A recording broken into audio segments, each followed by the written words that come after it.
Welcome.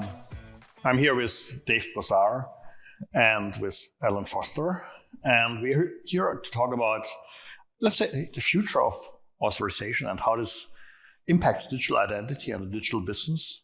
And the term they will use is AuthZEN. So be curious, stay tuned. Welcome, Dave. Welcome, Allan. Thank you. Maybe you quickly give a bit of a background of the two of you, and then we dive into AuthZEN. Sure. So my name is David. I'm CTO at Axiomatics and one of the editors of the XACML XACML authorization standards. It goes back all the way to 2001. Allan and I were partners in crime at XACML, and we had so much fun we wanted to do it again with AuthZEN. Yeah, so I was involved with XACML back in the Sun days, and then with ForgeRock, definitely with the XACML part inside of that. So I've always been authorization based from day one. And the challenge we were looking at, David and I started talking, I don't know, a couple of years back, and we started looking around and saying, one of the challenges that enterprise is having is managing all of the different systems, because every system has its own authorization framework, its own authorization policy and everything. And that's really where AuthZEN as the working group came out. Okay, and maybe to start, XACML or XACML stands for Extensible Access Control Markup Language. Correct. It's an, as the ML indicates, and the X, it's an XML-based standard. Started quite a while ago, 2 decades, more than 2 decades. Had some quite big peak in attention. And then it became a bit quiet, I think, which is partially because of the complexity of authorization and partially because XML turned out to be more on the heavyweight side of things. Let's phrase it like that.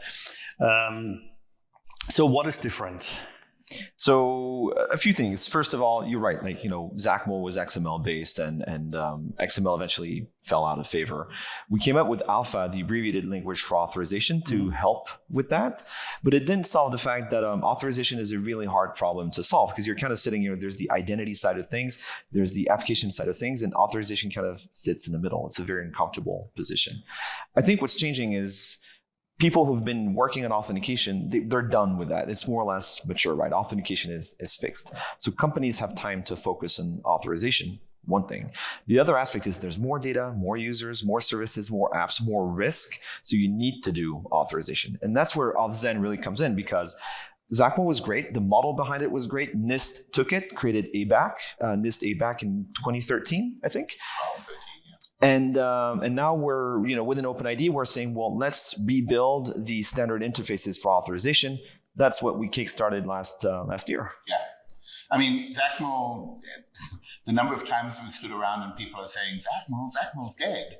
But the reality about XACML is that it has introduced, and still to this day, when you're talking about authorization, the concept of a subject, a resource, an action, a context. Yeah. That was really one of the big things XACML brought into play, and standardized that.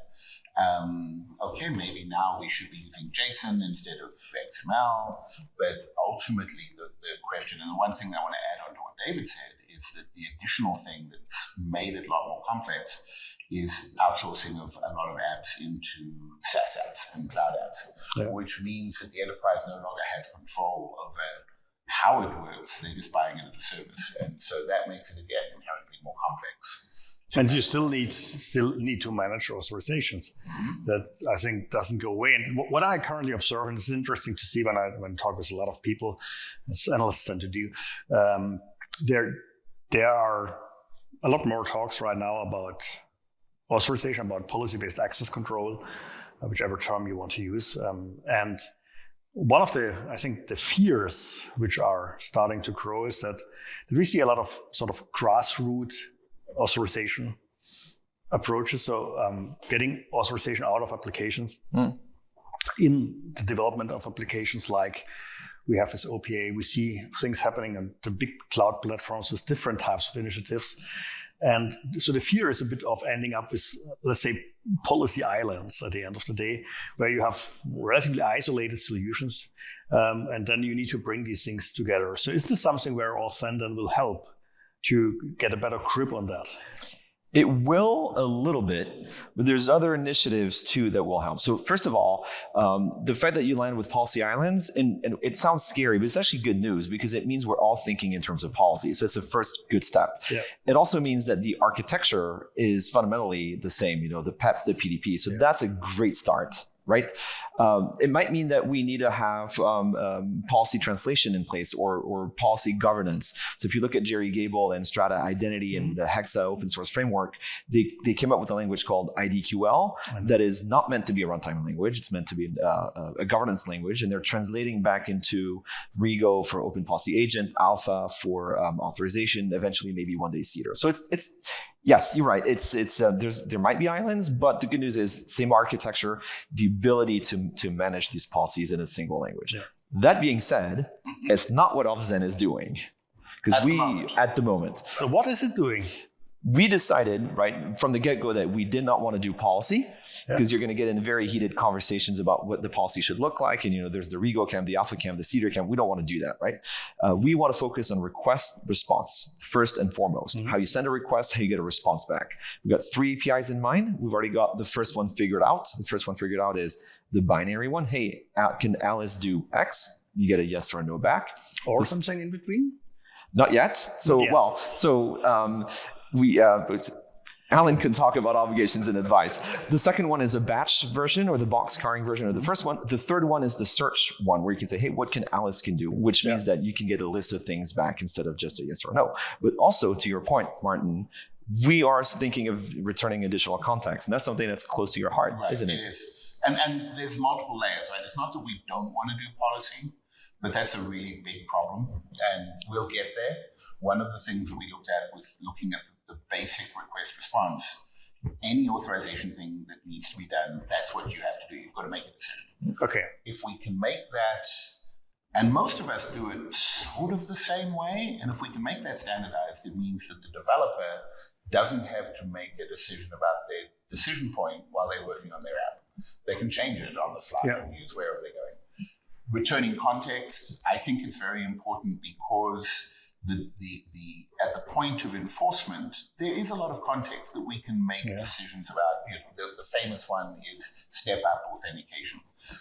We want to be able to send that back to say, by the way, if you did a step-up, we could give you a different policy. Okay. So basically, you're doing it bottom-up while IDQL is more top-down. Yep. I'm not very scared about policies because you already said it. Policies always have the same structure: subject, action, object, constraint, or context, however you phrase it. But real-world policies look the same, like authorization policies, like authentication policies, like firewall policies, etc. So I think that is the good thing. The language we express it varies, but the structure is the same, which means translation is relatively simple to do. Correct. Especially we can always start with natural language, which I believe is a huge advantage if we want to define policies, that we can talk with people that are not geeks about that in a very natural language. Every departmental manager and organization, for instance, the finance department, can very well describe the policies. And that also means you have something where you can derive your roles and your entitlements and all that stuff from. So I think it's not as tricky, but I get your point. There's the other side of it. So what is it what the developer should use in a standardized manner so that you build an application and that application can work with every system. And if you move from cloud A to cloud B, from system whatever set to system whatever else, for the authorization, then the code won't change because it abstracts all these different models. And that at the end of the day also is I would say both things then help us to get a grip on the policy islands. The one is you build your application so that it's not tied to a specific approach, and the other is you consolidate your policies, especially your policy governance and management. And then maybe at some point of time, we have more automated translation of high-level policies into lower-level policies. And then you can, as an organization, build this roof on top, so to speak, or the house around all these things to get a grip on it. While you, and I think this is very important these days, while you enable a multi-speed evolution in the entire policy and authorization space. So developers love it because they don't need to care about it if they just have a call out of their applications. But to fix it in legacy applications with standing privileges, it's a longer way. So we will have multi-speed, but hopefully then at some time one framework on top. So what you're saying basically is you build a 3 API standard. A 3 API standard. That's the first goal. Second goal is design patterns, because we also acknowledge the fact that there's what I'm going to call the traditional authorization, PEP, PDP, PIP, so on, but there's also the OAuth way, the token way, the session way of doing authorization. We kind of want to bridge the two worlds. We cannot ignore the OAuth way of doing authorization. But I think in OAuth, we also have this, I think also evolution starting around getting away from static scopes. Correct. Which I think is very important. I remember having started, I think, Allan, you also were part of that, having started some conversation about this a couple of years ago already, where I said, I really would love to see dynamic scopes in OAuth, which then are derived, and that would be the question, what can someone do, which also are derived from the setup of the application, because this has the huge advantage that not the developer or someone who's not really responsible for the part of access control defines scopes, but that you leave it to the people who are really at the end of the day relevant for that. Yeah, I mean, dynamic scopes and the entire issue of scopes within OAuth solves a lot of access control. It doesn't solve them all, but it solves a lot of the problems. And where you have a technology that works and it's simple and it's straightforward, that solves 70% of the problems, use it for that 70%. It makes perfect sense.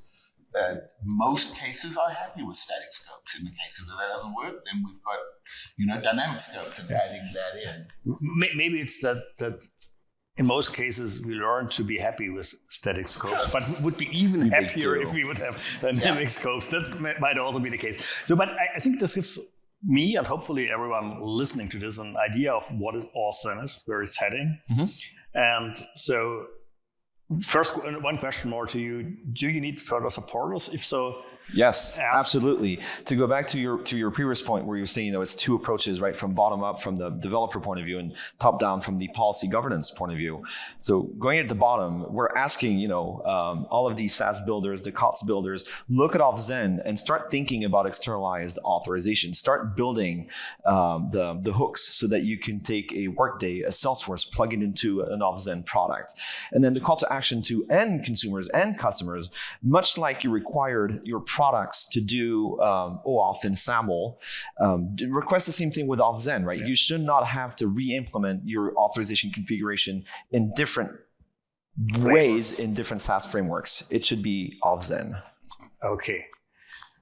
Dave, Allan, thank you very much for all the information provided. It helped me understanding what you're doing currently.